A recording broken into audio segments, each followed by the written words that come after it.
Okay, so we've got to find the greatest common factor and factor each of these polynomials. And by finding the greatest common factor, we're going to be fully factoring. Fully factoring. We got it to be fully factored. So here I have 24x squared plus 48x plus 72. Again, this line is just showing my thinking. You don't need this line, it's just showing the breakdown. So this one is 24 times x times x. This one can be thought of as 2 times 24 times x, and this one can be thought of as 3 times 24. We're looking for the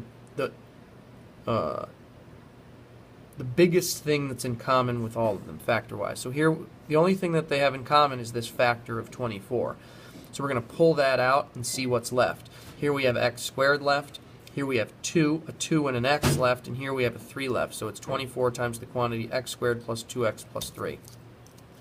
Over here we have pi r squared plus pi r e. This can be thought of as pi times r plus pi times r times e.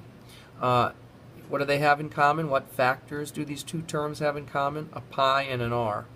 When you pull out the pi times r, you're left with a single r here and an e here. So you get pi r times the quantity r plus e. Here we have 7m minus 14m squared plus 21m cubed. If you write that down in breakdown form, again, this line is just to show my thinking. You don't need this line in every problem. It just shows my thinking. So here we have a 7 times an m minus a 2 times a 7 times an m times an m. And here we have a 3 times a 7 times an m 3 times. What's common to all? Well, they all have a factor of 7, and they all have a factor of at least a single m. 7 and an m, 7 and an m.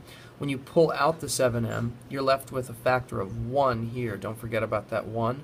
Here you're left with 2 times m, and here you're left with 3 times m, or 3m squared. So the final answer is 7m times the quantity 1 minus 2m minus 3m squared.